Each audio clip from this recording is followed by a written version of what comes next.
అమరావతి ప్రాంతంలో వచ్చే ఎన్నికల్లో వైసీపీపై సంబంధించి ప్రభావం ప్రజలు ఎలా ఉండబోతుంది, ఇక్కడ ఉన్న ప్రాంతంలో ఉన్నవారిని ఏ విధంగా గెలిపిస్తారు, ఆంధ్రప్రదేశ్ ముఖ్యమంత్రి జగన్ గారికి ఓటు ఎందుకు వేయాలనేది అడిగి తెలుసుకుందాం. ప్రస్తుతం నేను గుంటూరు జిల్లాలో ఉన్నాను. నాతో మాట్లాడతాకి కొంతమంది ఈ ప్రాంత వాసులు ఉన్నారు. సార్ చెప్పండి, ఎందుకని జగన్ గారికి గుంటూరు జిల్లా వాసులు ఓట్లు వేయాలి, అమరావతి రైతులు ఓటు వేయాలి, ఎందుకని వేయాలంటారు? జగన్ గారు నవరత్నాల్లో భాగంగా ఆయన తీసుకున్న సంక్షేమ ఫలాలు ప్రజలకు ఎంతగానో ఉపయోగపడ్డాయి.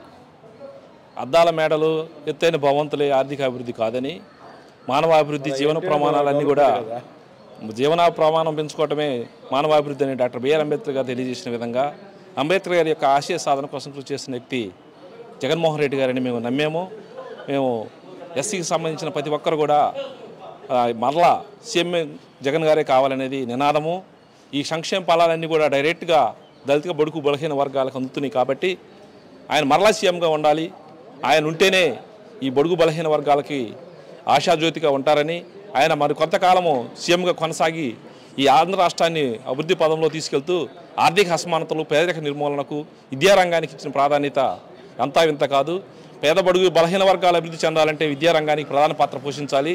విద్యారంగానికి సంబంధించి అమ్మఒడి, నాడు నేడు స్కూల్ తీసుకొచ్చి ఈ విధంగా అభివృద్ధి చేస్తూ రాష్ట్రము భారతదేశంలోనే తనమానికంగా కొనసాగుతుందంటే అది ఒక జగన్మోహన్ రెడ్డి గారికి సాధ్యం. కాబట్టి జగన్మోహన్ రెడ్డి గారు ఈ రాష్ట్రానికి మరలా ముఖ్యమంత్రి కావాలి.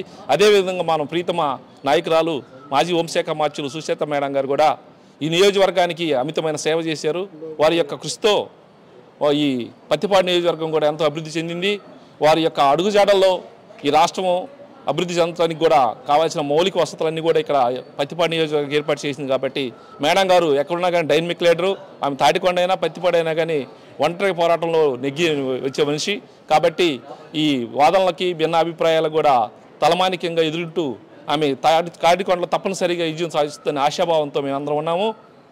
ఆమె యొక్క చూపించిన బాట ప్రకారము నూతనంగా ఇవ్వబడినటువంటి మా పత్తిపాడు నియోజకవర్గానికి ఇన్ఛార్జ్కి ఇచ్చిన కిరణ్ కుమార్ విజయానికి కూడా మేమందరం తలమానికంగా కృషి చేస్తామని, ఆయన విజయానికి బాట వేస్తామని, అదేవిధంగా సుచరిత మేడం గారికి తాటికొండను, అదేవిధంగా పత్తిపాడు కిరణ్ కుమార్ని కూడా ఫస్ట్గా గెలిపించుకొని మా యొక్క జగన్మోహన్ రెడ్డి గారికి గిఫ్ట్గా కూడా ఇవ్వబోతున్నామని కూడా ఈ సందర్భంగా తెలియజేస్తున్నాం. అసలు ఎక్కడ కాంప్రమైజ్ అవట్లే, మీరు వైసీపీని గెలిపించాలని బాగా దృఢ నిశ్చయంతో ఎస్సీలు అంటున్నారు.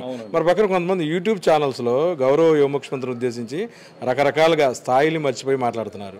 ఇంత ఇదిగా మీరంతా సార్ని అడాప్ట్ చేసుకున్నప్పుడు ఈర్ష్యాభావం అండి, ఈర్ష్యాభావము, చేతగానితనము, ఈ అభివృద్ధిని చూడలేక వారు దుష్ప్రచారాన్ని పడుతున్నారు. ఈ దుష్ప్రచారాన్ని తప్పనిసరిగా మేము దళిత వర్గాలని కూడా తిప్పికొడతామని ఈ సందర్భంగా తెలియజేస్తాం. చెప్పండి, మీరేం చెప్పబోతున్నారు? ప్రజల్లో అటువంటి అభిప్రాయాలు అయితే ఏం లేవు. అది ఒక టీడీపీ యొక్క ఛానల్స్ వాళ్ళ యొక్క దుష్ప్రచారమే.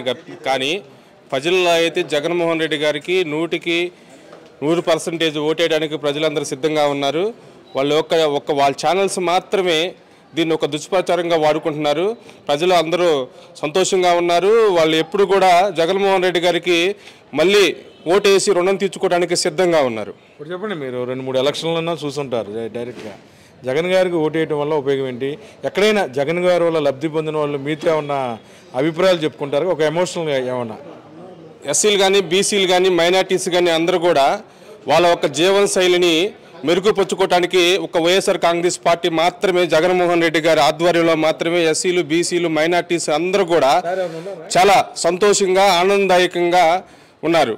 కోవిడ్ పాండమిక్ సమయంలో కూడా జగన్మోహన్ రెడ్డి గారు ఇచ్చినటువంటి నవరత్నాల్లో భాగంగా ఇచ్చినటువంటి వివిధ పథకాలు కూడా పేదలకి అందరికీ కూడా వాళ్ళ యొక్క స్థితిగతులను మెరుగుపరుచుకోవడానికి కూడా చాలా ఆనందదాయకంగా ఆ యొక్క పథకాలు కూడా ఉండటం జరిగింది.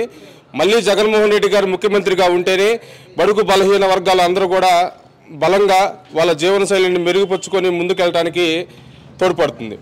తాడికొండలో ఏదైతే వైఎస్ఆర్సీపీ అభ్యర్థి మేకతోటి సుచరిత గారి కుటుంబానికి సన్నిహితంగా ఉండే మిత్రులు విశ్వనాథ్ మనతో ఉన్నారు.